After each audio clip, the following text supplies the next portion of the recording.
Good morning, boys and girls. I hope you're having a great day. And today we are going to be getting into our personal narrative revision and final copies. But before we do that, at this time, I want you to pause the video, read the prompt for today, and then write your response for the warm-up. We will come back and share and talk about it next week. So make sure you're writing your response for the morning prompt.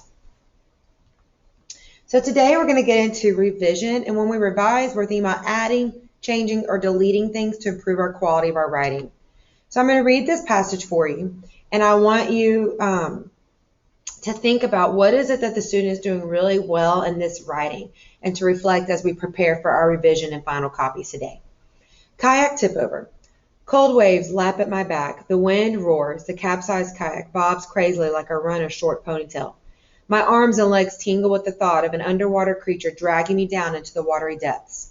This is just like TV, I think, as I anticipate a shark jumping out from the water and eating us. I shiver involuntarily. Help! I cry, small-voiced. Earlier that day had started out like an old vacation. The weather was warm, and there was a pleasant breeze licking at the waves in the lagoon. My mom's book club invited my brother, sister, mom, and me, along with 2 other families, to a beach house. The house was on a tranquil lagoon with rippling water. No one else was in the water that day. The house had kayaks, bodyguards, and a paddle boat. Perfect for us kids. All was going well until the 2 boys got bored. The boys were evidently going to go crazy if they didn't do something soon.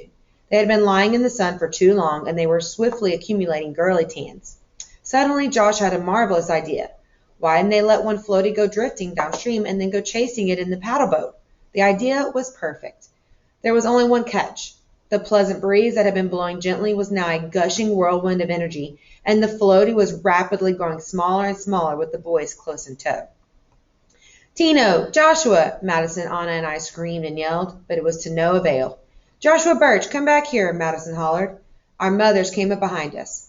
Looks like they're going to need a rescue team, Madison's mom said. We looked at her for a second and then jumped into action. Anna manned the 1-person kayak until Madison and I took the 2-seater. We pushed off, soldiers on a mission. Anna reached Tino and Josh before Madison and I did. The situation was worse than we had thought. Tino and Josh were flailing about in the water. I'm trying to reach the floaty. They had all fallen out of the paddle boat. Anna had tied the kayak and paddle boat together, hoping to give it a tow because the current was too strong to paddle the boat back. The boys were still in the water, unable to get into the boat. Anna, realizing her plan wasn't working, untied the kayak. Finally, Josh managed to get into the paddle boat, leaving Tino to fend for himself. Meanwhile, Madison and I struggled with our kayak. We had moved away from the others and into the middle of the lagoon.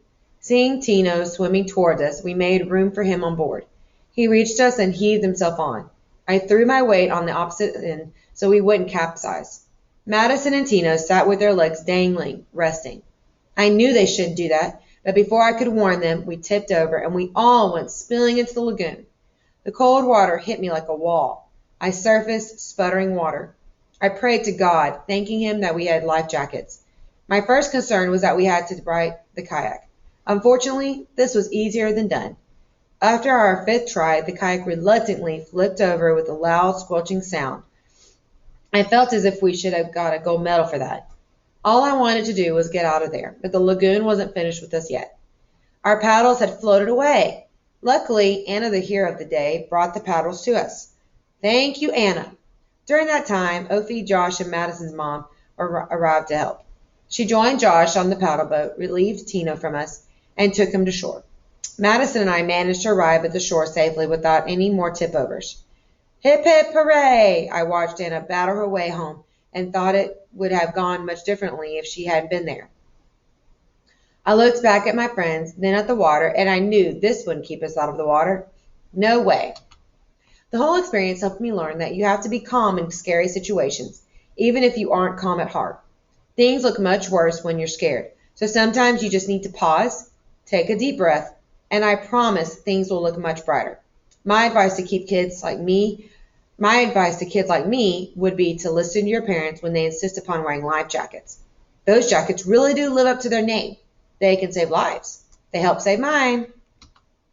So I want you to think at this time, and we usually would share in class, but I just want you to think about what made this piece of writing great. What was it that they did to enrich the writing? We saw pieces of imagery, I saw a bada bing at the beginning of the essay. I saw excellent word choice, snapshots, thought shots. There was dialogue, right? They included all these pieces to really make this writing well written to where I felt like I was there experiencing the story.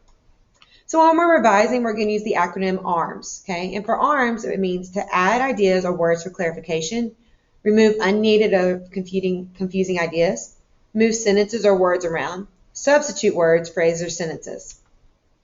So make sure your ideas are clear, give enough details. Make sure your organization is using the plot structure. You have a strong, interesting beginning. Your ending is well thought out and satisfies the reader with good transitions, and the pacing is well controlled. Make sure your word choice helps paint the picture in your reader's mind. So you're trying to tell me the story so I can picture it happening. So think about your use of figure language, a snapshot, a thought shot in your story. I want the paper to sound like you. So make sure the paper sounds like your voice, it's lively, and it's different from everyone else's. What's going to make your paper different from the person beside you? And then sentence fluency. Make sure your sentences are smooth and easy to read. They start in different ways. You're not repeating the same start, so you're not saying the every time to start your sentence. Find ways to have a variety of sentence lengths. Short, long, complex, compound sentences. Make sure you have a noun and a verb with those complete sentences as well. Here's some helpful tips for writing success. So remember, when you're hooking your reader, you want to show, don't tell. So try to avoid things like, it was my first day of high school and I was nervous. Instead, try saying, my palms are sweaty and my heart pounded my chest.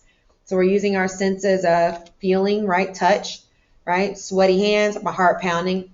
I take a deep breath, stepped in Maple High, and began my high school career. Have a point of your writing, so leading to that climax. What is your buildup? What's that big special moment in your story? And these things that I'm going over, there's also a handout in our folder today that you can go back and reference to help you.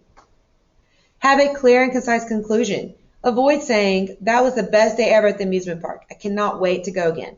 But try saying, I left the amusement park stronger and more confident, knowing I could conquer anything if I could survive the death-defying Thunder Curl coaster. You should have this page with you, so the substitute or whoever is in class should have given you this page. This page is going to go into your journal on page 18 once you're done using it. But this is a place to really help you reference on ideas and things in your writing as you're revising and editing today before starting your final copy. So today, as you finish up your lesson, you're then going to use a checklist to evaluate your own writing.